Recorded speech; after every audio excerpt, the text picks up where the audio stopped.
মা কতটা কষ্ট করছে একজন সন্তানের জন্য। খাবার খাইতে বসার পর খাবার খাইতে পারে না, দিন যায় মাস যায়, যখন সন্তান দুনিয়ায় আসার সময় হয়ে যায়, মা স্বামীকে রুমের মধ্যে ডাক দেয়, বলো স্বামী,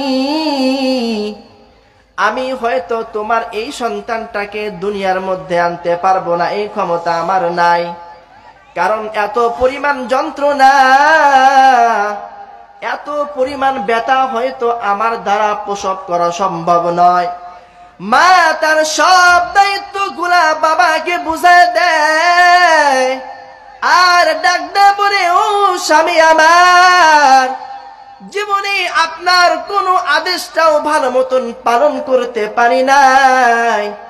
ও স্বামী আমার, হয়তো আমার ডেলিভারি হওয়ার সময় আমি জান নিয়ে আর ফিরে আসতে পারবো না, দোহাই লাগে আপনি আমাকে ক্ষমা করে দিন, ক্ষমা করে দিন।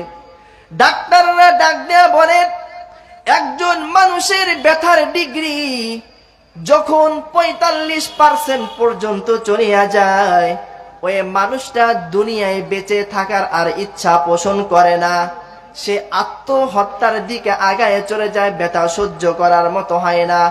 কিন্তু একজন মা যখন একজন সন্তান প্রসব করে, তখন তার ব্যথার ডিগ্রি 57+ হয়ে যায়। এরপরেও মা এই কথাটা চিন্তা করে না যে এত কষ্ট করে সন্তান দুনিয়ায় আনার কি দরকার, আমার দরকার নাই, এই সন্তান আমার দরকার নাই। শুধু পেটের মধ্যে কষ্ট দিয়েছি তা না, এই পেটের মধ্য থেকে দুনিয়ায় আসার পর থেকে নিয়ে মৃত্যুর আগ পর্যন্ত, মা বাবার মৃত্যুর আগ পর্যন্ত কষ্ট দিতেই থাকি। কষ্ট কি করতে থাকি? দিতেই থাকি। বড় হয়ে যাওয়ার পরও পিতা মাতার কষ্ট বুঝি না, তাদের খেদমত বুঝি না, তাদের সাথে কেমন আচরণ করতে হবে এই জিনিসটা আমার মাথায় আসে না। যার কারণে আল্লাহ তাআলা নিজেই বলে দিচ্ছেন, ওয়াবিল ওয়ালিদাইনি ইহসানা, পিতা আর মাতার সাথে সৎ ব্যবহার করো। কোরআনের এক জায়গায় না বিভিন্ন জায়গায় এই কথা আসছে, ওয়াবিল ওয়ালিদাইনি ইহসানা, ওয়াবিল ওয়ালিদাইনি ইহসানা। আল্লাহ তাআলার ইবাদতের পরেই এই কথাটা আনছে, ওয়াবিল ওয়ালিদাইনি ইহসানা, পিতা মাতার সাথে কখনো খারাপ ব্যবহার করো না, সর্বদা সৎ ব্যবহার করো। বলেন সুবহানাল্লাহ। মালিক ডাক দেয়, বলে বান্দা,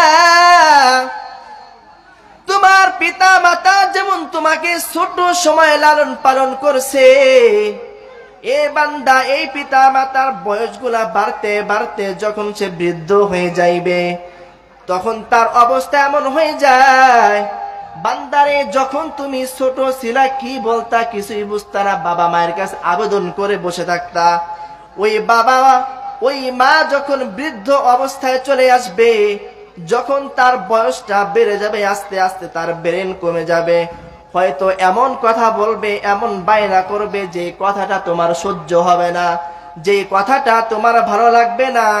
কিন্তু বান্দা, ওই সময় আসার পরও পিতা মাতার উপর ক্ষিপ্ত হয়ে উফ শব্দটাও করো না। কার কথা? আওয়াজ দেবেন, কার কথা এটা?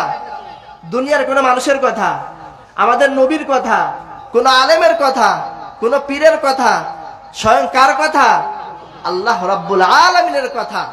শিখাই দিচ্ছেন পিতামাতার সাথে কেমন ব্যবহার করবা। উফি ওয়ালা তানহারহুমা ওয়া কুল লাহুমা কাওলান কারীমা ওয়াকফিদ লাহুমা জানাহাদ যুল্লি মিনার রাহমা। এ বান্দা, পৃথিবীর মধ্যে একটা মুরগি যেমন তার সমস্ত বাচ্চাগুলোকে ডানার মধ্যে আগলায় রাখে, তোমার পিতা আর মাতাকে তোমার ডানার মধ্যে এইভাবে আগলায় রাখে। বলেন সুবহানাল্লাহ। কার কথা বলা হয়েছে? কোন পীরের কথা বলা হয়েছে না? আমার যত বাড়িতে ভালো খাবার রান্না হয়, বাড়ির একটা ফল হয়, নতুন ফল নিয়ে চলে যাই কার কাছে? পীরের দরবারে নিয়ে যাই। কোনো লাভ হবে? কোনো লাভ নাই। যদি পিতা আর মাতা আপনার উপর সন্তুষ্ট না থাকে, নামাজ রোজা হজ যাকাত যতই ইবাদত বন্দেগী যাই করেন, কোনো কিছুই কবুল হবে না।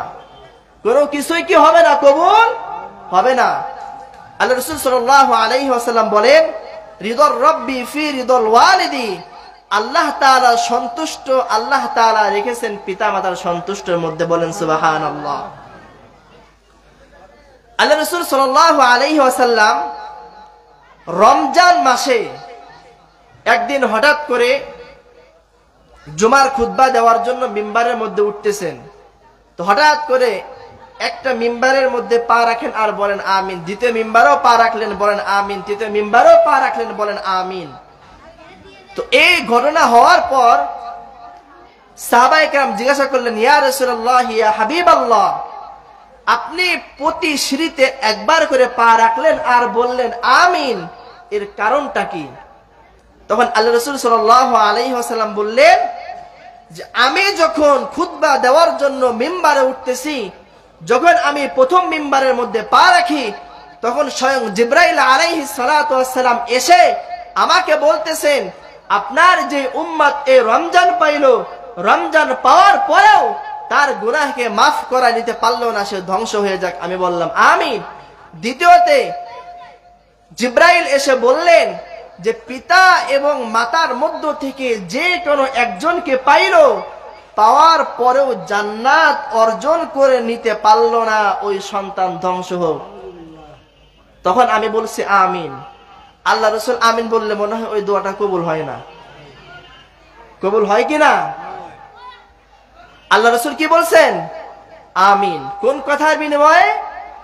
পিতা এবং মাতা উভয়ের মধ্য থেকে একজনকে পাইলো কিন্তু জান্নাত কামাই করতে পারলো না, ওই ব্যক্তি, ওই সন্তান ধ্বংস হয়ে যাক। কারণ হাদিস শরীফের মধ্যে আসছে, আল্লাহ রাসূল সাল্লাল্লাহু আলাইহি ওয়াসাল্লাম বলেন, আল জান্নাতু তাকাতা আহদামি উম্মিহা, তোমার যে জান্নাত রয়েছে, এই জান্নাত আমি আল্লাহ তাআলা তোমার মায়ের পায়ের গোড়ায় রেখে দিয়েছে। বলেন সুবহানাল্লাহ। আজকে আমরা ওই পিতামাতাকে চিনি না, পিতামাতাকে বুঝি না, যখন তখন তার সাথে বেয়াদবি করে ফেলি, যখন তখন তার সাথে উল্টা পাল্টা ব্যবহার করি। এরও একটা কারণ আছে। শুধু সব দোষ যে পিতামাতার, সব দোষ সন্তানের, তা না। পিতামাতারও কিছু কি আছে? দোষ আছে। কি দোষ? কোন একটা জিনিস পাওয়ার জন্য কোন একটা জিনিস দিতে হয়, কিছু পাওয়ার জন্য কি করতে হয়? কিছু দিতে হয়। এখন কি দিতে হয়? পিতামাতা হয়ে আমরা কি দিব? সন্তান, একজন সন্তান যখন দুনিয়ায় আসবে, দুনিয়ায় আসার আগ থেকে নিয়ে তার বালেগ হওয়ার আগ পর্যন্ত, বালেগ হওয়া পর্যন্ত যেই সিস্টেমটা আল্লাহ রাসূল সাল্লাল্লাহু আলাইহি ওয়াসাল্লাম করে দিয়েছেন, এই সিস্টেম অনুযায়ী যদি আমি আমার সন্তানকে বড় করতে না পারি, লালন পালন করতে না পারি, তাহলে ওই সন্তান থেকে কখনোই খেদমতের আশা করা যায় না। কারণ আল্লাহ রাসূল সাল্লাল্লাহু আলাইহি ওয়াসাল্লাম বলেন, যে বান্দা সর্বপ্রথম দুনিয়ার মধ্যে আসবে, আসার সাথে সাথে তার কানের মধ্যে এই আওয়াজটা পৌঁছায় দাও, আল্লাহু আকবার, আল্লাহু আকবার, আল্লাহ তাআলাই সব থেকে বড়, আল্লাহ থেকে বড় আর কেউ নাই। বাম কানে ইকামত দিয়ে তার কানের মধ্যে পৌঁছায় দাও, আল্লাহু আকবার, আল্লাহু আকবার, আল্লাহর থেকে বড় আর কেউ নাই। এইভাবে চলতে চলতে যখন তুমি নামাজের মধ্যে দাঁড়াও, ওই নামাজের মধ্যে প্রত্যেকটা উঠা বসায় আল্লাহু আকবার, আল্লাহু আকবার কেন বারবার? রুকুতে গেলেও আল্লাহু আকবার, সিজদায় গেলেও আল্লাহু আকবার, উঠার সময় আল্লাহু আকবার, যাওয়ার সময় আল্লাহু আকবার, কেন এত আল্লাহু আকবার কেন? প্রত্যেকটা জায়গায় এই আল্লাহু আকবার, আল্লাহু আকবার, আল্লাহু আকবার বলার দ্বারা আপনাকে জানাই দিচ্ছে, তুমি যে দাঁড়ায় গেছো, এই দাঁড়ানোটা একমাত্র তোমার আল্লাহর জন্যই হবে, যে মালিক সব থেকে বড়, ওই মালিকের থেকে বড় আর কেউ নাই। রুকুর মধ্যে যাইবা, শয়তান তোমাকে ধোঁকা দিবে, না না না না, এই রুকুটাও যেন একমাত্র আল্লাহর জন্যই হয়, সিজদাও যেন আল্লাহর জন্যই হয়, তোমার উঠা বসা চলাফেরা সব কিছুর জন্য আল্লাহর জন্যই হয়।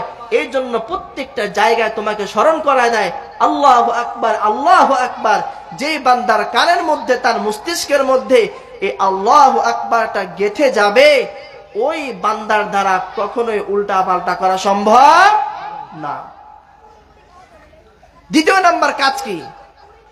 সন্তান দুনিয়ার মধ্যে আসার সাথে সাথে আমরা কি করি, ছবি টবি তুলে ফেসবুক পুরো অন্ধকার করে ফেলায়। সন্তান একটা পাইছি, সন্তান কি করছি, একটা পাইছি, শুকরিয়া বলতে আমার মনে কিছুই নাই।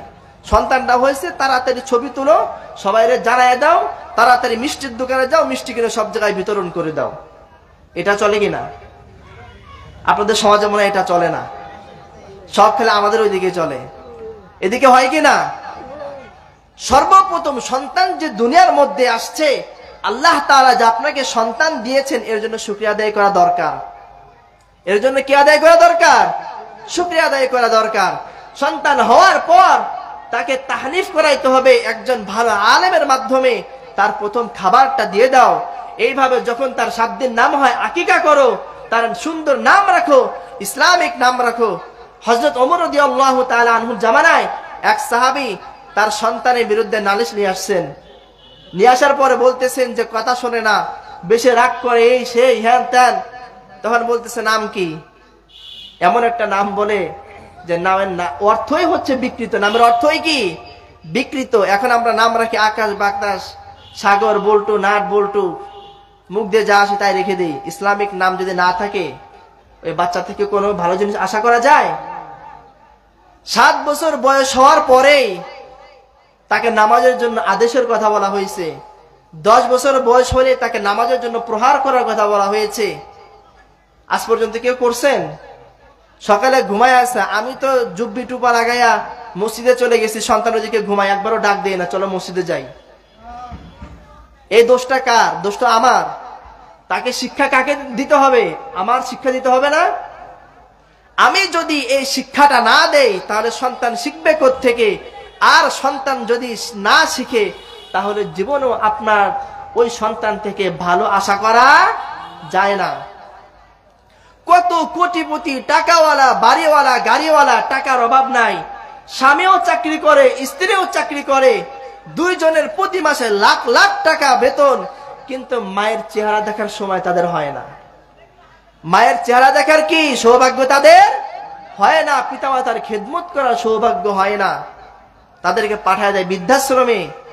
ওই জায়গা তোমাদের খুব সুন্দর করে লালন পালন করবে, তোমাদের খাওয়াই দিবে, তোমাদের গোসল করাই দিবে, কাপড় ধুয়ে দিবে, সুন্দর ঘুমানোর ব্যবস্থা করে দিবে। এত সুন্দর করে এসে বুঝায়, আহা, মনে হয় যে এর থেকে আমার ভালো সন্তান আর কেউ নাই। সুন্দর করে বুঝায়, প্যাকেট করে ওই বৃদ্ধাশ্রমে রেখে দিয়ে আসে। কেন? তার মাঝে আমি এখনো দিনের জ্ঞানটা ঢুকাইতে পারি নাই। তার মাঝে কি করতে পারি নাই? তার মাথায় ঢুকছে টাকা লাগবে, বাড়ি লাগবে, গাড়ি লাগবে, কিন্তু পিতা মাতা যে লাগবে, এই জ্ঞানটা তার মাথায় ঢুকাইতে পারি নাই। পিতা মাতার খেদমত। পৃথিবীতে যত ওলি হয়েছে, পিতা মাতার দোয়া ছাড়া আজ পর্যন্ত কেউ ওলি হইতে পারে নাই। পিতা মাতার দোয়া ছাড়া কি আজ পর্যন্ত কেউ ওলি হইতে পারছে? কেউ যদি পিতা মাতার দোয়া ছাড়া ওলি হয়ে যাইতে পারে, মনে করে ও ভণ্ড ওলি, ও কোন ওলি? যেই সন্তানের উপর পিতা মাতা রাজি নাই, ওই সন্তান কখনো আল্লাহ তাআলার কাছে প্রিয় হইতে পারে না। আল্লাহ রাসূল সাল্লাল্লাহু আলাইহি ওয়াসাল্লামের প্রিয় সাহাবী হযরত আলকামা রাদিয়াল্লাহু তাআলা আনহু, যে আলকামা রাদিয়াল্লাহু তাআলা আনহু আল্লাহ রাসূলের একজন প্রিয় সাহাবী, হঠাৎ করে তার মৃত্যুর সময় চলে আসছে। স্ত্রী পয়গম্বরের দরবারে দৌড় দিয়ে চলে গিয়েছে, ডাক দেয়া বলো, পয়গম্বর, আপনার সাহাবী হযরত আলকামা রাদিয়াল্লাহু তাআলা আনহু, আলকামা রাদিয়াল্লাহু তাআলা আনহু তার মৃত্যুর সময় চলে আসছে, কিন্তু তার মুখ থেকে কালিমার একটা শব্দ বের হয় না। পয়গম্বর হযরত বেলাল রাদিয়াল্লাহু তাআলা আনহুকে ডাক দেয়া বলো, বেলাল। আরো 2 জন সাহাবী, হযরত আলী রাদিয়াল্লাহু তাআলা আনহু, হযরত সালমান ফারসি রাদিয়াল্লাহু তাআলা আনহু, এই 3 জন সাহাবীকে এক জায়গায় করিয়া ডাক দেয়া বলো, বেলাল, যাও যাও যাও, আলকামার বাড়িতে যাও, দেখো আলকামার কি অবস্থা। আলকামার বাড়িতে আসার পর কালিমার এত তালকিন দেওয়া হয়, কিন্তু আলকামা রাদিয়াল্লাহু তাআলা আনহুর মুখ থেকে কালিমার লা শব্দটাও বের হয় না। হযরত বেলাল রাদিয়াল্লাহু তাআলা আনহু দৌড় দিয়া পয়গম্বরের দরবারে চলে গেছে। যাওয়ার পরে ডাক দেয়া বলো, ও পয়গম্বর, আমরা আলকামাকে যতই কালিমার তালকিন দিয়ে কিন্তু আলকামার মুখ থেকে কালিমা বের হয় না। তখন পয়গম্বর ডাক দেয়া বলো, বেলাল যাও আলকামার বাড়িতে গিয়ে দেখো তার পিতা মাতার মধ্য থেকে কেউ বেঁচে আছে কিনা। হযরত বেলাল রাদিয়াল্লাহু তাআলা আনহুকে বলার পর হযরত বেলাল রাদিয়াল্লাহু তাআলা আনহুকে ডাক দেয়া বলো, বেলাল যদি আলকামার পিতা মাতা কেউ যদি বেঁচে থাকে তাহলে তাকে আমার দরবারে নিয়ে আসো। যদি আমার দরবারে না আসে আমি পয়গম্বর স্বয়ং তার বাসায় উপস্থিত হয়ে যাব। জোরে বলুন আল্লাহু আকবার। পয়গম্বরের এই কথা নিয়ে হযরত বেলাল রাদিয়াল্লাহু তাআলা আনহু দৌড় দিয়ে চলে গেছে। যাওয়ার পরে দেখে আলকামা রাদিয়াল্লাহু তাআলা আনহুর বাড়িতে বৃদ্ধ একজন মা রয়েছে। ডাক দেয়া বলো, বুড়ি মা, পয়গম্বর আপনাকে তালকিন করেছেন, আপনাকে ডাকতেছেন, চলেন পয়গম্বরের দরবারে যাই। যদি আপনি না যান স্বয়ং পয়গম্বর আপনার বাড়িতে চলে আসবে। তখন মা ডাক দেয়া বলে, না না, আমি নিজেই স্বয়ং পয়গম্বরের দরবারে যাব। বলেন সুবহানাল্লাহ। হযরত আলকামা রাদিয়াল্লাহু তাআলা আনহুর মা তার মাকে যখন পয়গম্বরের দরবারে নিয়ে গেছেন, যাওয়ার পরে ডাক দেয়া বলো, বুড়ি মা, আপনার সন্তান কেমন একটু আমাকে বর্ণনা করেন। তখন মা ডাক দেয়া বলো, পয়গম্বর আমার আলকামা বড়ই ভালো, আলকামার রোজার কোনো কমতি নাই, আলকামার নামাজের মধ্যেও কোনো কমতি নাই, তার দান সদকার মধ্যেও কোনো কমতি নাই, কোনো ইবাদতের মধ্যেও কোনো কমতি নাই। তখন পয়গম্বর ডাক দেয়া বলো, মা, যদি আলকামার আমল এতই ভালো থাকে তাহলে কেন তার মুখ দিয়ে কালিমা শব্দটা বের হচ্ছে না? আচ্ছা আপনি বলেন, আপনি কি আলকামার উপর সন্তুষ্ট নাকি অসন্তুষ্ট? কি বলতেছে? আপনি আলকামার উপর সন্তুষ্ট না অসন্তুষ্ট একটু আমাকে বর্ণনা করেন। তখন মা চোখ দিয়ে ঝরঝর করে পানি ফেলে দিয়ে বলে, পয়গম্বর আমার আলকামা নামাজ পড়ে, আমার আলকামা যাকাত দেয়, আমার আলকামা যত ধরনের ইবাদত সব ইবাদত করে, কিন্তু আমি মা আমার আলকামার উপরে বিন্দু পরিমাণ সন্তুষ্ট না। কেন কেন কেন? কয়, ও পয়গম্বর আমার আলকামা আমার কোনো খোঁজ খবর রাখে না, আমার আলকামা আমার কোনো খেদমত করে না, যার কারণে আমি মা বুড়ি হয়ে গেছি, এত কষ্ট করি তবু আলকামার চোখে আমার কোনো কষ্টই পড়ে না, সুতরাং আমি এই সন্তানের উপরে সন্তুষ্ট না। বলেন নাউযুবিল্লাহ। পয়গম্বর ডাক দেয়া বলো, বেলাল, হযরত আলী রাদিয়াল্লাহু তাআলা আনহু আরো কিছু সাহাবীদেরকে ডাক দেয়া বলে, যাও কিছু লাকড়ি জোগাড় করো, জাহান্নামের আগুনে পোড়ার আগে তাকে দুনিয়ার আগুনে পোড়ায় দেই। তখন মা তার মনে পড়ে যায়, এই সন্তানের জন্য কত কষ্ট করলাম, নিজে না খাইয়া সন্তানকে খাওয়াইছি, নিজে না ঘুমাইয়া সন্তানকে ঘুম পাড়াইছি, সন্তান যখন ডান পাশে পেশাব করে দিয়েছে বাম পাশের মধ্যে নিয়ে গিয়েছি, সন্তান যখন বাম পাশে পেশাব করছে আমি সন্তানকে পরিষ্কার করে বুকের মধ্যেও নিলাম, সন্তান বুকের মধ্যে পেশাব করার কারণেও বিন্দু পরিমাণ আমি বিরক্ত হই নাই, সারা রাত্রটা কোলের মধ্যে রাখিয়া কাটায় দিছি, আর আমার চোখের সামনে আমার সন্তানকে পুরাই দিবে না, না না হতে পারে না। পৃথিবীর মধ্যে সব থেকে দয়ার সাগর যদি থাকে একমাত্র পিতা আর মাতা। পৃথিবীর মধ্যে যত ভালোবাসা আছে, যত সম্পর্ক আছে, সব সম্পর্ক আর ভালোবাসার মধ্যে কোনো না কোনো স্বার্থ আছে, কোনো না কোনো স্বার্থ আছে। আপনার স্ত্রী যদি আপনাকে অনেক মোহাব্বত করে, অনেক ভালোবাসে, এর মধ্যেও তার একটা স্বার্থ আছে। স্বার্থ কি? যেন আমার স্বামী আমার জন্যই সবকিছু করে, তার যা কিছু আছে সবকিছু যেন আমার জন্যই হয়, আর কারোর জন্য যেন না হয়। আর পিতা আর মাতার ভালোবাসা এমন ভালোবাসা, নিজের সব কিছু আপনার জন্য ব্যয় করে দিবে, আপনার কাছ থেকে কিচ্ছু চাবে না। আপনার কাছ থেকে কি কিছুই চাইবে না, তারা শুধু এতটুকুই চায় আমার সন্তানটা যেন ভালোভাবে বেঁচে থাকে, আমার সন্তানটা যেন কি ভালোভাবে বেঁচে থাকে। কিন্তু কপাল পোড়া মুসলমান, কপাল পোড়া সন্তান এই পিতা আর মাতার খেদমত বুঝে না। তো হযরত আলকামা রাদিয়াল্লাহু তাআলা আনহু যখন পয়গম্বর আদেশ করলেন যাও লাকড়ি নিয়ে আসো পুড়ায় দেই, তখন মা ডাক দেয়া বলো, ও পয়গম্বর, আমি আমার আলকামার উপর সন্তুষ্ট হয়ে গেছি, আমার সন্তানকে আমি পুড়তে দেখতে পারবো না। পয়গম্বর ডাক দেয়া বলো, বেলাল যাও দেখো তার মা আমাকে সান্ত্বনা দেওয়ার জন্যই বলেছে নাকি আসলে সে মন থেকে মাফ করেছে। হযরত বেলাল রাদিয়াল্লাহু তাআলা আনহু যখন দৌড় দিয়ে আলকামার বাড়িতে চলে যায়, দরজার মধ্যে পাটা রাখবে, রাখার সাথে সাথে দেখে আলকামার মুখ দিয়ে জারি হয়ে গিয়েছে লা ইলাহা ইল্লাল্লাহ। নামাজ পড়ছে কাজে আসে নাই, রোজা রাখছে কাজে আসে নাই, হজ করেছে কাজে আসে নাই, যাকাত দিয়েছে কাজে আসে নাই। কেন কাজে আসে নাই? একমাত্র পিতা আর মাতার মনে কষ্ট দেওয়ার কারণে।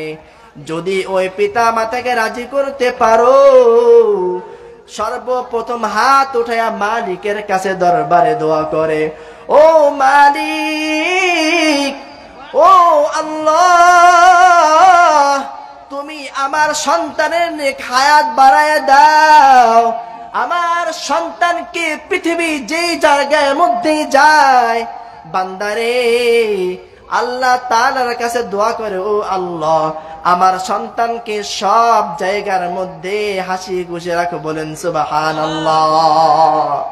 যদি পিতা আর মাতাকে খেদমত করতে পারি, আল্লাহ তাআলা 5টা পুরস্কার দিবেন। কয়টা পুরস্কার? নাম্বার 1, আল্লাহ তাআলা ওই সন্তানের হায়াতের মধ্যে বরকত বাড়ায় দিবে। বলেন সুবহানাল্লাহ। 1 নাম্বার কি?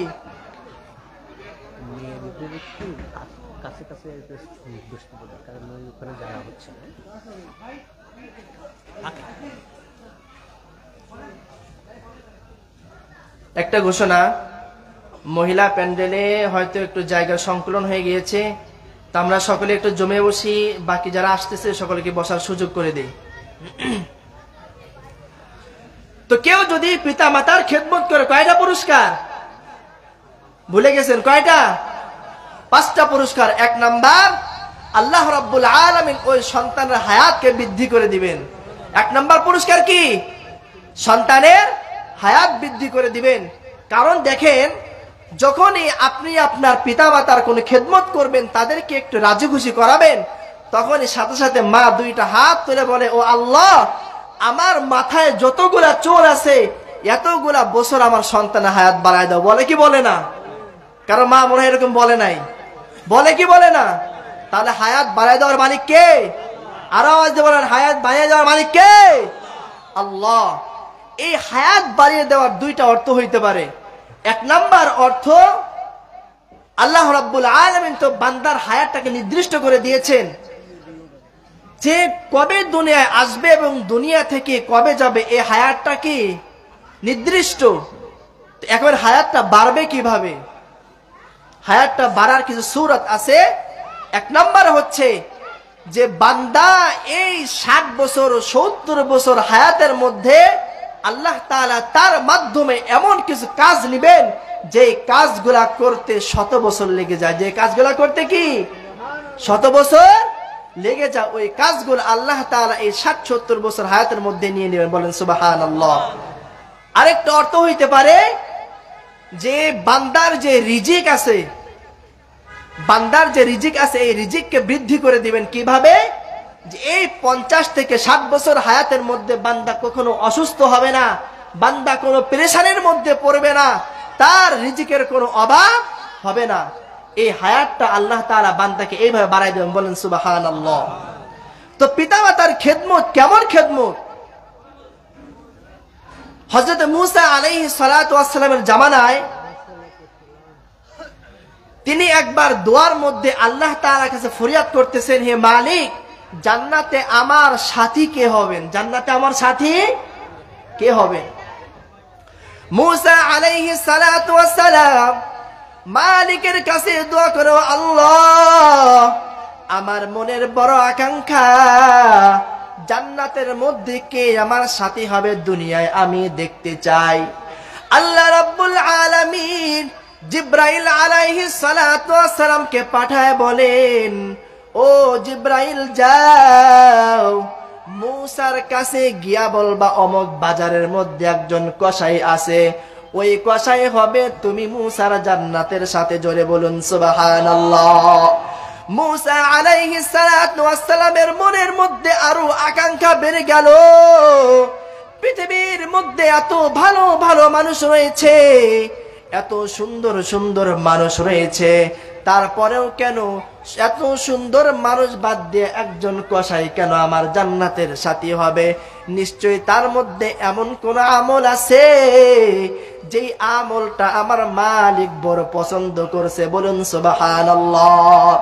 হযরত মূসা আলাইহিস সালাতু ওয়াস সালাম তিনি দৌড়াইতে শুরু করছে, ওই বাজারে গেছে, ঠিকানা অনুযায়ী বাজারে যাওয়ার পর চাতক পাখির মতো তার দিকে তাকিয়ে আছে যেন কোন আমল ছুটে না যায়। সে এমন কি কাজ করে যার কারণে বর্তমান সময়ের নবীর সাথে তার জান্নাত হবে? দেখে সারাদিনে তেমন কোন আমল নাই, অন্যান্য সাধারণ ব্যবসায়ীদের মতোই সব কিছুই বিক্রি করতেছে। এইভাবে দেখতে দেখতে যখন দিন ফুরায় যায়, যখন সব বিক্রি শেষ হয়ে গেল, তখন ওই কসাই তার একটা গোশতের থলি নিয়ে বাড়ির দিকে হাঁটা শুরু করে দিল। দোকানের মধ্যে তেমন কোন আমল পায় নাই, সে ওই ব্যক্তির পিছু পিছু ছুটতে শুরু করে দিল। কিছু দূর যাওয়ার পরে ডাক দেয়া বলো, ভাই, আমি আজকে তোমার বাড়িতে মুসাফির হয়ে থাকতে চাই। বলেন আল্লাহু আকবার। আল্লাহ রাব্বুল আলামিন দেখাইতে চান যে একজন বান্দা কিভাবে আমি আল্লাহ তাআলার কাছে প্রিয় হয়। বলেন আল্লাহু আকবার। মূসা আলাইহিস সালাতু ওয়াস সালাম তাকে এই ফরিয়াদ করার পর ব্যক্তিটাও রাজি হয়ে গেলেন, চলেন আমার বাড়িতে আজকে আপনি মুসাফির হয়ে থাকবেন। পিছু পিছু চলতে চলতে যখন ব্যক্তি বাড়ির মধ্যে পৌঁছায়া যায়, বাড়িতে পৌঁছানোর পর নিজ হাতে গোশত গুলাকে রান্না করছে। বলেন আল্লাহু আকবার। ওই তার যে মা, বৃদ্ধ মা, একটা ঝুলির মধ্যে রেখে দেওয়া হয়েছে। ওই মাকে নামাইয়া সুন্দরভাবে পরিষ্কার পরিচ্ছন্ন করে আবার ওই ঝুলির মধ্যে নিয়ে আসছে। নিয়ে আসার পর মূসা আলাইহিস সালাতু ওয়াস সালাম খুব তীক্ষ্ণভাবে পর্যবেক্ষণ করতেছেন তার ভিতরে এমন কোন আমল আছে যে আমলের কারণে আল্লাহ তাআলার কাছে এত প্রিয় হয়েছে। এইভাবে চলতে চলতে কসাই সে নিজ হাতে তার মাকে খাওয়াই দিচ্ছে, আর মা যেন কি বিড়বিড় করে বলে, মূসা আলাইহিস সালাতু ওয়াস সালামের কান পর্যন্ত আসে না। যখন মাকে খাওয়ানো শেষ, মুসাফির ব্যক্তিকে আপ্যায়ন করার জন্য দুইজন একসাথে বসছে। বসার আগে মূসা আলাইহিস সালাতু ওয়াস সালামের মনের ভিতর বড় কৌতূহল, কেন কেন কেন কোন আমলের কারণে আল্লাহ তাআলা তাকে আমার জান্নাতের সাথে বানাইবেন। বলেন সুবহানাল্লাহ। তখন কোন আমল খুঁজে না পেয়ে ওই ব্যক্তিকে ডাক দেবেন, ও ভাই আমার, তুমি যখন ওই বৃদ্ধ তোমার মাকে খাওয়াচ্ছ, তোমার মা যেন মুখ দিয়ে বিড়বিড় করে কি উচ্চারণ করে, আমি শুনতে পাই নাই, তুমি একটু বলো, আমি ওই কথাগুলো শুনতে চাই। তখন ব্যক্তি ডাকতে বলো, ভাই আমার মা একটা পাগল, আমার মা মুখ দিয়ে যা বলে তা শুধু স্বপ্নই থেকে যাবে। আমার মাকে আমি যখন খাওয়াই, আমার মা প্রতিবার আল্লাহ তাআলার কাছে দোয়া করে, ও আল্লাহ তুমি আমার সন্তানকে বর্তমান জামানার নবী মুসা আলাইহিস সালাতু ওয়াস সালামের জান্নাতের সাথী বানায়ো। আরো জোরে বলেন সুবহানাল্লাহ। এই কথা বলার পর মুসা আলাইহিস সালাতু ওয়াস সালামের চোখ দিয়ে গড়গড় করে পানি পড়ে, আর ডাক দেয়া বলো, ভাই আমার আল্লাহ তাআলা তোমার মায়ের দোয়াকে কবুল করে নিয়েছে। কি দোয়া? তোমার মা যে দোয়া করেছে, আল্লাহ তাআলা যেন তোমাকে মুসা নবীর জান্নাতের সাথী বানায়। আর আমি ওই পয়গম্বর মুসা, আল্লাহ রাব্বুল আলামিন ওহী নাজিল করিয়া জানায়া দিয়েছেন, তুমি আমি নবীর জান্নাতের সাথে হইবা। কিসের কারণে? কার কারণে? মায়ের খেদমতের কারণে। আল্লাহ রাব্বুল আলামিনের কাছে তিনটা দোয়া কখনো ফিরে আসে না। দোয়াটা যদি যাইতে শুরু করে ফিরে আর আসে না। এক নাম্বার মাজলুমের দোয়া। কার দোয়া? মাজলুম ব্যক্তি যদি তার জালিমের উপরে ক্ষিপ্ত হয়ে দোয়া করে, আল্লাহ তাআলা এই দোয়াকে কখনোই ফিরাই দিবেন না। কষ্ট পেয়ে যদি সে যদি মুখ থেকে উফ শব্দটাও করে, আল্লাহ তাআলা বিন্দু পরিমাণে ফিরাই দিবেন না। নাম্বার 2 মুসাফিরের দোয়া। কার দোয়া? মুসাফির ব্যক্তি যদি দোয়া করে, আল্লাহ তাআলা এই দোয়াকে কখনোই ফিরাই দেন না। নাম্বার 3, কোন পিতা মাতা যদি তার সন্তানের জন্য দোয়া করে, আল্লাহ তাআলা এই দোয়াকে কোশ্চিন কালেও ফিরাই দেন না। অর্থাৎ মা আর বাবা যদি দোয়া করে, আল্লাহ তাআলা আর ওই পিতা মাতার মাঝে আর কোনো পর্দা থাকে না। বলেন সুবহানাল্লাহ। দোয়াটা যদি সুদোয়া হয় সেটাও কবুল, যদি বদদোয়া হয় সেটাও কবুল। একজন পিতা মাতা মনে খুব ইচ্ছা করে সন্তানের জন্য বদদোয়া করে, তাই না? মানে খুব ভালোবেসে দয়া করে মায়া করে আল্লাহ তাআলার কাছে বদদোয়া করে। এমন পিতা মাতা আছে? রাস্তাঘাটে চললে দেখা যায়, ঢাকা শহরে গেলে দেখা যায়, এত পরিমাণ বৃদ্ধ হয়ে গেছে, চলতে পারতেছে না, এরপরও রিক্সা চালায়। জিজ্ঞাসা যদি করা হয় আপনার কি কোনো সন্তান নাই, বলে আমার 4-5টা সন্তান আছে, কেউ আমাকে ভাত দেয় না, কেউ আমাকে কি করে না, ভাত দেয় না, আমার খোঁজ খবর রাখে না। ওই সন্তান মনে হয় খুব সুখে আছে, তাই না? পিতা মাতার মনে কষ্ট দিয়ে আপনি যাই করবেন সেই জায়গার মধ্যে অশান্তি ঢুকাই দিবে কে? সুখে থাকতে পারবেন না, জীবনেও পারবেন না, সুখ কুচ্ছিন কালেও খুঁজে পাবেন না যদি পিতা আর মাতার মনের মধ্যে কষ্ট দিয়ে থাকেন। পিতা মাতা কেমন কষ্ট করে দেখবেন, বাবা হওয়ার আগ পর্যন্ত এটা বুঝে আসে না। এই কথাটা আমারও বুঝে আসে নাই। আমি আমার বাবাকেই দেখতাম যে ওই গেঞ্জিটা ছিঁড়া, গেঞ্জি ছিঁড়ার কারণে বগল দেখা যায়, মাঝে মাঝে টান দিয়ে আরো ফেলে দিতাম। যখন ছোট ছিলাম কি করতাম, টান দিয়ে আরো ফেলে দিতাম, বলতাম যে তুমি কি এটা নতুন করে কিনতে পারো না? বাবা বলে কি চলতেছে তো। বাবা কি বলে? চলতেছে, কিনবো না, আর কয়েকদিন পরে কিনবো না, চলতেছে। মা একটা জিনিস খাচ্ছে, খাওয়ার জন্য সামনে নিছে, মুখে নিছে, আমি যেই গিয়ে বলছি যে আমার পছন্দ হয়েছে, সাথে সাথে মুখ থেকে বের করে খাওয়াই দিচ্ছে। বাবা হাঁটতে হাঁটতে জুতা ক্ষয় হতে হতে পা পর্যন্ত ক্ষয় হওয়া শুরু করে দেয়, এরপরও নতুন জুতা কিনে না। কেন? একটা টাকা যদি বেঁচে থাকে, এই একটা টাকা আমার সন্তানের জন্য কাজে লাগবে। একটা টাকা যদি বেঁচে থাকে, এই একটা টাকা আমার সন্তানের কাজে লাগবে। আর ওই সন্তান কপাল পোড়া ওই বাবার টাকা নিয়ে গাঁজা, মদ, ইয়াবা, যত ধরনের অপকর্ম আছে, বাবার টাকার হুন্ডার তেল ভরে সারা রাস্তা ঘুরে বেড়ায়। আবার যখন সন্ধ্যায় বাড়ি আসে 2-4 ধুমক লাগাই দিয়ে বলে যে তোমাকে আমি প্রতিদিন বলছি এত করে টাকা দিবা, তুমি কি করো? করো নাকি? টাকা পয়সাতে করো কি? বলে কি বলে না? এই সন্তানদের জন্য দুনিয়ায় মনে আল্লাহ খুব ভালো একটা ব্যবস্থা করে রাখছে, তাই না? আল্লাহ রাব্বুল আলামিন আমাদের সকলকে হেফাজত করেন, সকলে বলে আমিন। তো যেই কথাটা বলতেছিলাম, আল্লাহ তাআলা বলেন, ওয়াকাদা রাব্বুকা আল্লা তা'বুদু ইল্লা ইয়্যাহ, ও বান্দা আমি আল্লাহ তাআলার ইবাদত করার পর বান্দা আমি আল্লাহ তাআলা তোর জন্য ফরজ করে দিলাম তোর পিতা মাতার খিদমত করা। জোরে বলুন আল্লাহু আকবার। কেমন ভাবে খিদমত করবি? এ বান্দা তুমি যেমন ছোট সময় তুমি যেমন তোমার পিতা মাতাকে কষ্ট দিয়েছো, এই কষ্ট দেওয়ার কারণে পিতা মাতা যেমন তোমার উপরে বিন্দু পরিমাণ অসহ্য হয় নাই, সে বিন্দু পরিমাণ মন খারাপ করে নাই। এই বান্দা ওই পিতা মাতা এখন বার্ধক্যে চলে আসার কারণে চোখেও দেখে না, কানেও শুনে না, মুখ দিয়ে কি বলে ওই কথাটাও ভালোভাবে বুঝে না। ওই পিতা মাতার উপর ক্ষিপ্ত হয়ে যদি উফ শব্দটাও করো, ও বান্দা জেনে রাখো আমি আল্লাহ তাআলা তোমাকে ধ্বংস করে দেব। বলেন নাউযুবিল্লাহ। মালিক ডাক দেয়া বলো, বান্দা ওই পিতা মাতার জন্য কেমন দোয়া করবা আমি আল্লাহ সেইটাও শিখায় দেই।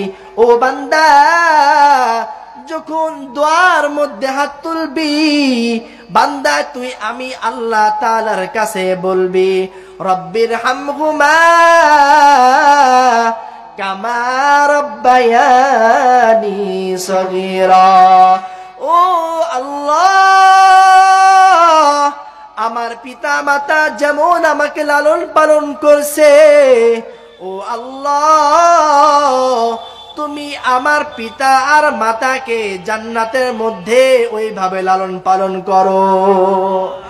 আল্লাহ রাব্বুল আলামিন তার পয়গম্বরের মাধ্যমে দুনিয়ার প্রত্যেকটা মানুষকে জানায় দেয় কেমন খেদমত করবা। এক সাহাবী পয়গম্বরের কাছে ডাক দেয়া বলো, পয়গম্বর আমি আপনার সাথে জিহাদের ময়দানে যাইতে চাই। ও পয়গম্বর আমাকে যুদ্ধের ময়দানে যাওয়ার অনুমতি দেন। পয়গম্বর ডাক দেয়া বলো, সাহাবী আমার বলো বলো তোমার মা কি বেঁচে আছে? ডাক দেয়া বলো, পয়গম্বর আমার মা এখনো দুনিয়ার মধ্যে বেঁচে আছে। পয়গম্বর ডাক দেয়া বলে, যাও যাও জিহাদের ময়দানে যাইতে হবে না, তুমি গিয়া তোমার মায়ের খেদমতের মধ্যে লাগিয়া যাও।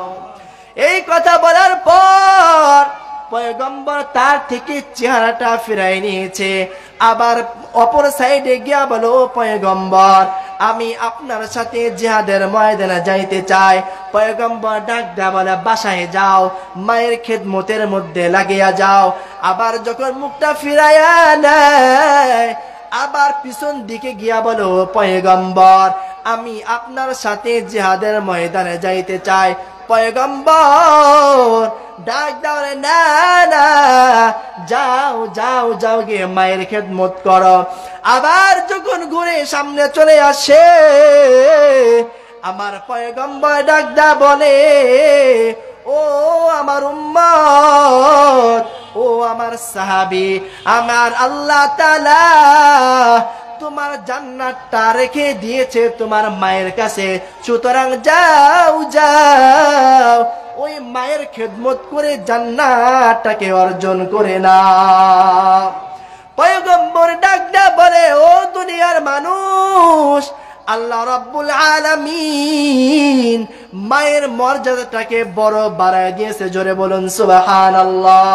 পয়গম্বর ডাক দেয়া বলে, আল্লাহ তাআলা কোরআন শরীফের মধ্যে ডাক দেয়া জানায়া দেয়, ও দুনিয়ার মানুষ, মা এমন তিনটা কষ্ট করে যেই কষ্টের কারণে আল্লাহ তাআলা ওই মায়ের মর্যাদাটাকে বাবার থেকে 3 গুণ বাড়ায় দিয়েছে। জোরে বলুন সুবহানাল্লাহ।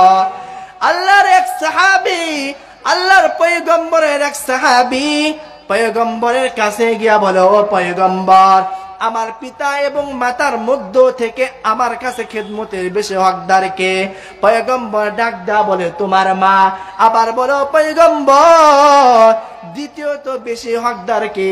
দ্বিতীয়বার ডাক দেয়া বলে, তোমার মা। তৃতীয়বার যখন ডাক দাও ও পয়গম্বর,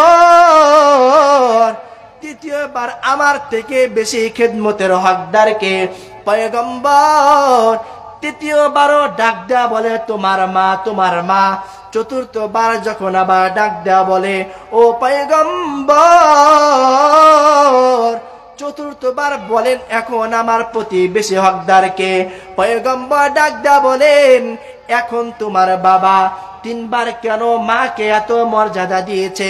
আল্লাহ রাব্বুল আলামিন কোরআন শরীফের মধ্যে ডাক দিয়ে জানায়া দেয়, ও দুনিয়ার মানুষ, মা যে এমন তিনটা কষ্ট করে, যেই কষ্টটা বাবারা সারা জীবন চেষ্টা করলেও পারবে না। কয়টা কষ্ট? নাম্বার 1, ওই মা তোমাকে যে গর্ভে ধারণ করেছে, মা তোমাকে যে গর্ভে ধারণ করেছে, এই গর্ভে ধারণ করার যে কষ্ট বাবা যদি সারা জীবন চেষ্টা করে, এই গর্ভে ধারণ করার যে কষ্ট অনুভব করতে পারবে না।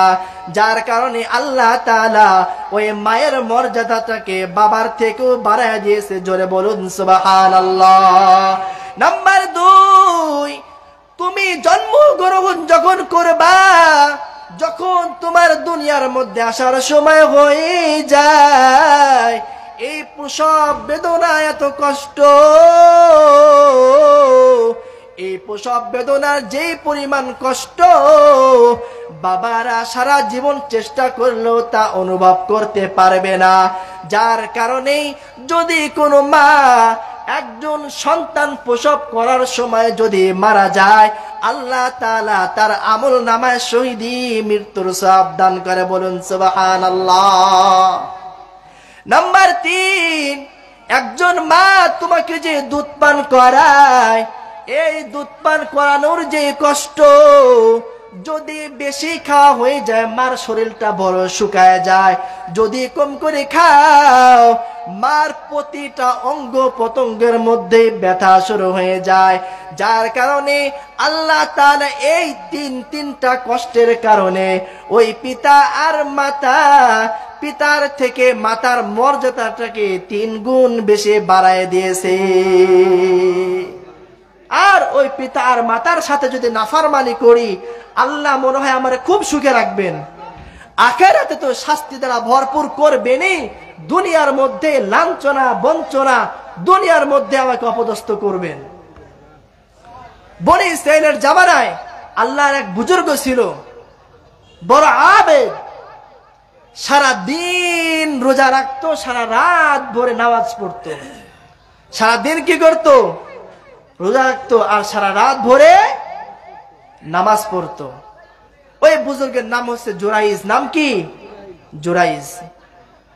তো আল্লাহর এই বুজুর্গ সে ইবাদত বন্দেগীতে মজা পাওয়ার জন্য সব কিছু ছাড়িয়া একটা জায়গায় গিয়ে নিজের মতো করে একটা ঘর বানায় নিছে, একটা ইবাদত খানা বানায় নিছে, যে কেউ তাকে ডিস্টার্ব করবে না। সেখানে গিয়ে সে মনের মতো করে ইবাদত বন্দেগী করবে। তো সেইখানে এইভাবে ইবাদত বন্দেগী করতেছে। করতে করতে করতে করতে একদিন মা ওই জুরাইজের খানকার মধ্যে গেল। তার ওই দরবারে গিয়ে এমন একটা সময় গিয়েছে যেই সময় জুরাইজ নামাজের মধ্যে দাঁড়ায়, যে সময় কি নামাজের মধ্যে দাঁড়ায় গেছে। জুরাইজের মা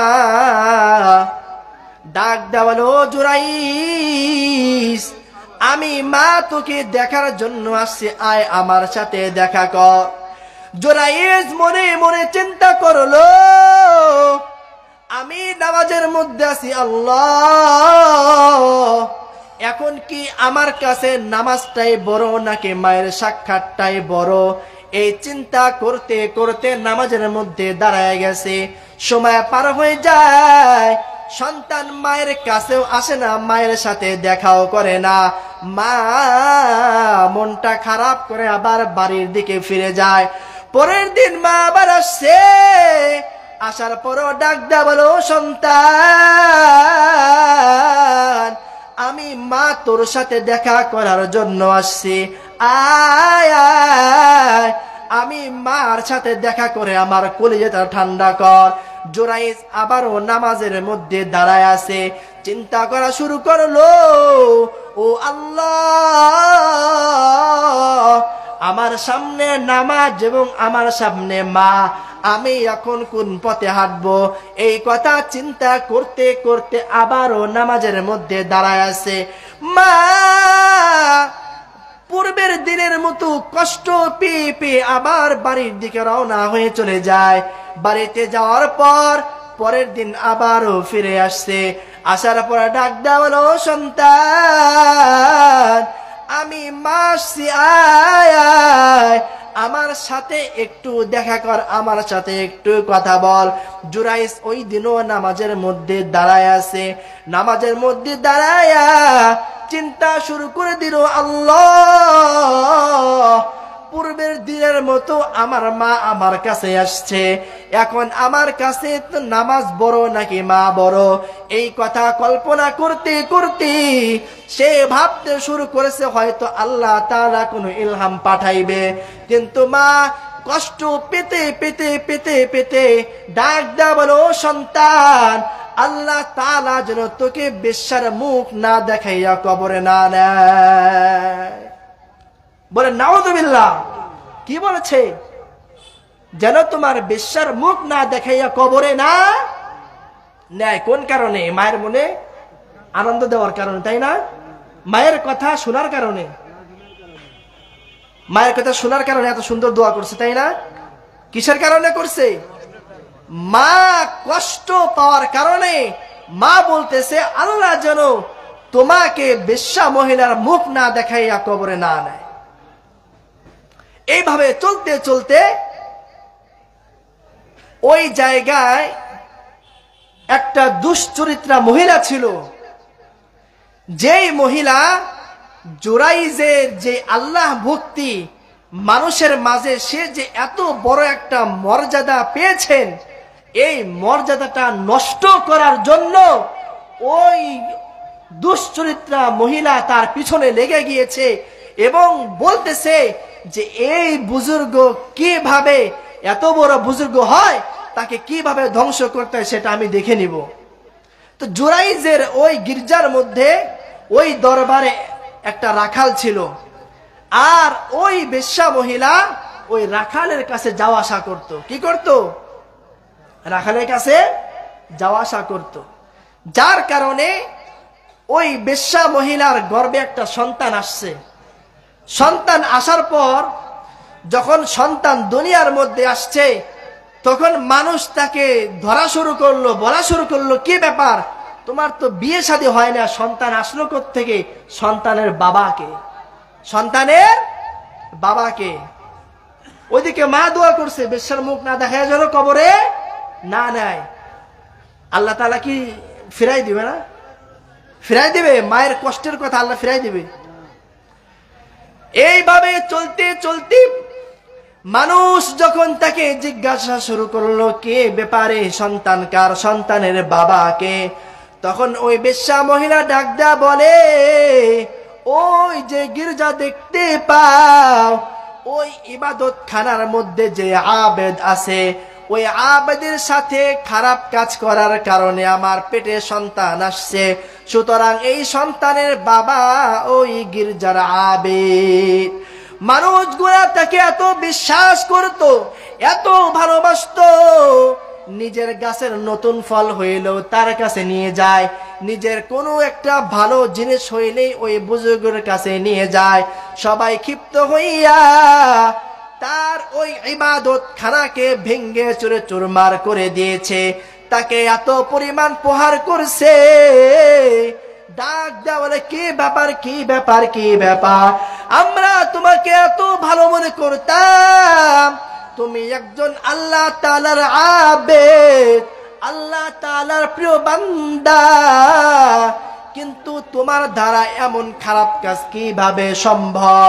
তখন বুজুর্গ ডাক দেওয়া বলো, ভাই আমার, ওই সন্তানটাকে আমার কাছে নিয়ে আসো, আমি দেখতেই চাই ওই সন্তান তার বাবার নাম মুখে উচ্চারণ করে দিবে। মানুষজন বলে তুমি কি পাগল হয়ে গেছো, কোলের সন্তান কিভাবে কথা বলবে? আল্লাহ রাব্বুল আলামিন পৃথিবীর মধ্যে 3 জন সন্তানকে মায়ের কোলে থাকা অবস্থায় তাদের মুখের বুলি ফুটাইছেন, বলেন সুবহানাল্লাহ। হযরত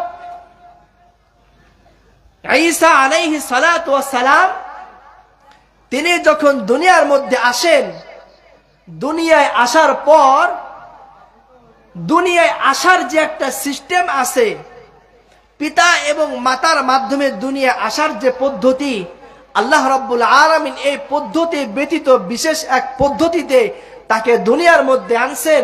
তো মানুষজন তার মাকে যখন দুশ্চরিত্রা, খারাপ মহিলা বলে তাকে আখ্যায়িত করতে শুরু করলো, তখন আল্লাহ তাআলা হযরত ঈসা আলাইহিস সালাতু ওয়াস সালামের জবান খুলে দিয়েছিলেন। জোরে বলুন সুবহানাল্লাহ। তো ওইভাবে ওই বুজুর্গকে যে সন্তান দ্বারা অপবাদ দেওয়া হচ্ছে যে ওই সন্তানের বাবা হচ্ছে কে, ওই আবেদ, তখন ওই আবেদ সন্তানের পেটের মধ্যে নখ দিয়ে তাকে একটু সুরসুর দিয়ে বলতেছে, তুমি নিজেই বলে দাও তোমার বাবাকে। তখন ওই সন্তান সে তার মুখের আওয়াজে বলে দিচ্ছেন যে আমার বাবা এই আবেদ না, আমার বাবা হচ্ছে অমুক রাখাল, আমার মা ওই রাখালের সাথে যাওয়া আসা করত, চলাফেরা করত, এর মাধ্যমে আমি পৃথিবীর মধ্যে আসছি, আমার জন্ম হয়েছে। সুতরাং এই ব্যক্তি কি নয়, খারাপ নয়, জিনাকারী নয়।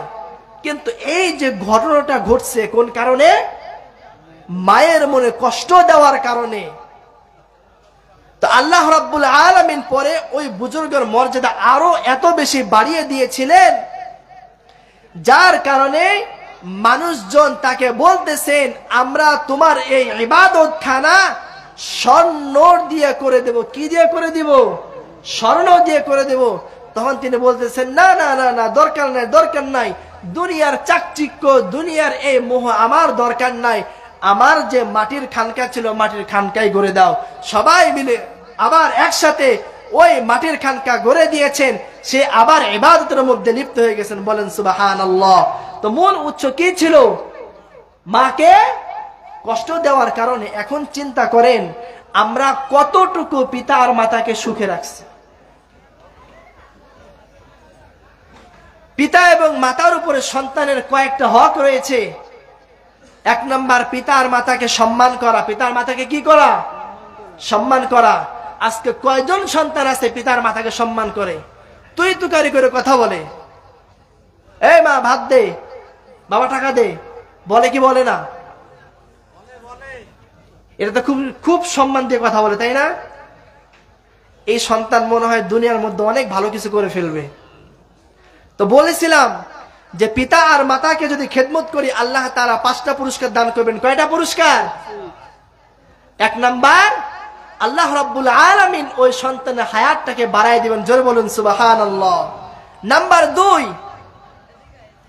আল্লাহ রাব্বুল আলামিন ওই সন্তানের উপর থেকে যত ধরনের বিপদ আপদ আছে আল্লাহ তাআলা তার উপর থেকে বিপদ আপদকে উঠাই নিয়ে যাবেন। জোরে বলুন সুবহানাল্লাহ। কারণ দেখেন, যখনই আমরা পিতা আর মাতাকে খেদমত করি, পিতা আর মাতার মনটাকে আমরা জয় করি, তখন পিতা মাতা আমার জন্য দোয়া করে, আল্লাহ তুমি আমার সন্তানটাকে সমস্ত বিপদ আপদ থেকে হেফাজত করো। দেখবেন যে বিভিন্ন সময় এমন হয় যে তার উপর মৃত্যু চলে আসছে, বিপদ চলে আসছে, কিন্তু এটা উঠে চলে গেছে। এর পিছনে কারণ একমাত্র পিতা আর মাতার দোয়া। ফেরেশতারা আযাব নিয়ে চলে আসছে, তার উপরে আযাবটা দিতে পারে না, ফিরে চলে যায়, ডাক দেয় বলো আল্লাহ আযাবটা যে দিব পারতেছি না। কই কেন কেন, কারণটা কি? তখন ডাক দেয় বলে আল্লাহ তার মাতা ওইদিকে নামাজের মধ্যে বসে দোয়া করতেছে, আল্লাহ আমার সন্তানটাকে তুমি বিপদ আপদ থেকে হেফাজত করো। তুমি তো আল্লাহ বলেছো যে সন্তানের জন্য পিতা মাতা দোয়া করে ওই পিতা মাতার দোয়াকে তুমি ফিরায় দাও না, আমরা কিভাবে এই সন্তানের উপর আযাব দেব? দোয়া কার? আওয়াজ দিয়ে বলেন দোয়া কার? পিতা আর মাতার দোয়া, যার কারণে সন্তানের উপরে পতিত বিপদ আপদকে উঠাই নিয়ে যায় কে? আওয়াজ দিয়ে বলেন কে? নাম্বার 3, যদি কোনো সন্তান পিতা আর মাতাকে খেদমত করে, আল্লাহ রাব্বুল আলামিন দুনিয়ার মধ্যে তার ইজ্জতটাকে বাড়াই দিবেন। জোরে বলুন সুবহানাল্লাহ। যত বুজুর্গ পৃথিবীর মধ্যে আসছে, যত মানুষই বড় হয়েছে, হোক দুনিয়াবি লাইন হোক উখরবি লাইন, যেই লাইনের মধ্যেই বড় হয়েছে, এদের পিছনে দেখবেন যে মায়ের রাত জাগা চোখের পানি আছে। এদের পিছনে কি আছে? মায়ের রাত জাগা চোখের পানি আছে। সন্তানের চাকরি হয় না, কত জায়গায় ইন্টারভিউ দিয়ে দিয়ে দিয়ে দিয়ে পুরো মনটা হতাশ হয়ে গেছে, আর ওইদিকে মা জায়নামাজের মধ্যে দোয়া করে, আল্লাহ তুমি আমার সন্তানের চাকরির ব্যবস্থা করে দাও। চাকরির ব্যবস্থা হয়ে যায়। দোয়া কার? মায়ের দোয়া। সুতরাং যদি আমরা ওই মা আর বাবাকে খুশি করতে পারি, আল্লাহ তাআলা দুনিয়ার মধ্যে ইজ্জতের চেয়ারে বসাবেন কিনা? অবশ্যই বসাবেন। তাহলে 3 নাম্বার কি গেল? আল্লাহ তাআলা তার ইজ্জতটাকে, তার সম্মানকে বুলন্দ করে দিবেন। জোরে বলুন সুবহানাল্লাহ। নাম্বার 4, পৃথিবীর মধ্যে এমন কোন মানুষ নাই যে যার দিকে তাকাইলে কবুল হজের সওয়াব পাওয়া যায়। যার দিকে তাকাইলে কবুল হজের সওয়াব পাওয়া যায় এমন কোন ব্যক্তি নাই, হোক সে বুজুর্গ, হোক সে বড় পীর, যেই হোক না কেন, চেহারার দিকে তাকানোর কারণে সওয়াব পাবেন, নেকি পাবেন। কিন্তু পিতা আর মাতার দিকে যদি আপনি একবার সুনজরে তাকান, এর বদৌলতে আল্লাহ তাআলা আপনার আমল নামায় হজ কবুল হজের সওয়াব দান করবে। বলেন সুবহানাল্লাহ। আপনি হজ করতে যাইবেন, ঘুষের টাকা, সুদের টাকা, যত ধরনের অপকর্মের টাকা আছে সব এক জায়গায় করে হজে যাবেন, আল্লাহ তাআলা জীবনেও কবুল করবে না। আবার হজে গেছেন, হয়তো কোনো দুর্ঘটনার কারণে, আপনার কোনো আমল ঠিক মতো না হওয়ার কারণে হজটা কবুল হইতে নাও পারে। কিন্তু পিতা আর মাতার দিকে যদি আপনি একবার সুনজরে তাকান, আল্লাহ তাআলা আপনার আমল নামায় একটা কবুল হজের সওয়াব দান করবে। জোরে বলুন সুবহানাল্লাহ। কে কে পারবেন বাসায় গিয়ে পিতা আর মাতার 2টা হাত ধরে মাপ চেয়ে তার দিকে একবার নেক নজরে তাকাইতে? কে কে হাত ধরে দেখান? আল্লাহ রাব্বুল আলামিন সকলকে কবুল করেন। সকলে বলে আমিন। তাহলে 4 নাম্বার পুরস্কার কি? পিতা আর মাতার দিকে নেক নজরে তাকানোর কারণে আল্লাহ রাব্বুল আলামিন তার আমল নামায় কি দিবেন? ভুলে গেছেন? কি দিবেন? কবুল হজের সওয়াব। নাম্বার 5, যে ঘটনাটা শুরুতে বলা হয়েছিল যে পিতা আর মাতার মনে কষ্ট দেওয়ার কারণে কালিমা বন্ধ হয়ে গেছে, তো যেই সন্তান পিতা আর মাতাকে সন্তুষ্ট করতে পারবে, পিতা আর মাতাকে দুনিয়ার মধ্যে সন্তুষ্ট করতে পারবে, আল্লাহ তাআলা তার ওই আখের খাতেমার সময়, তার মৃত্যুর সময় তার মুখের মধ্যে কালিমা জারি করে দিবেন। বলুন সুবহানাল্লাহ। তাহলে পুরস্কার কয়টা? 1 নাম্বার, শুধু ওয়াজ শুনবো না, ওয়াজ বাসা বন্ধ নিয়ে যাবো। 1 নাম্বার কি? হায়াতের মধ্যে বরকত। 1 নাম্বার হায়াতের মধ্যে বরকত। নাম্বার 2, আল্লাহ তাআলা তার উপর থেকে পতিত বিপদ আপদকে কি করবেন? 1 নাম্বার কি গেল? সকলে বলেন, আওয়াজ দেব। 1 নাম্বার হায়াতে বরকত। 2 নাম্বার বিপদ আপদ কি করবেন? দূর করে দিবেন। নাম্বার 3 নাম্বার কি ছিল? আল্লাহ রাব্বুল আলামিন তার ইজ্জত সম্মান বাড়ায় দিবেন। আবার বলেন, 1 নাম্বার কি? হায়াতে বরকত। কিসের কারণে? পিতা মাতাকে কষ্ট দেওয়ার কারণে। নাম্বার 2, বিপদ আপদ দূর করবেন। নাম্বার 3, ইজ্জত সম্মান কি করবেন? বাড়াই দিবেন। নাম্বার 4, পিতা আর মাতার দিকে নেক নজরে তাকানোর কারণে কি দিবেন? কবুল হজের সওয়াব। নাম্বার 5, কি করবেন? মৃত্যুর সময় মুখে কালিমা উচ্চারণ করতে করতে দুনিয়া থেকে বিদায় হবে। জোরে বলুন সুবহানাল্লাহ।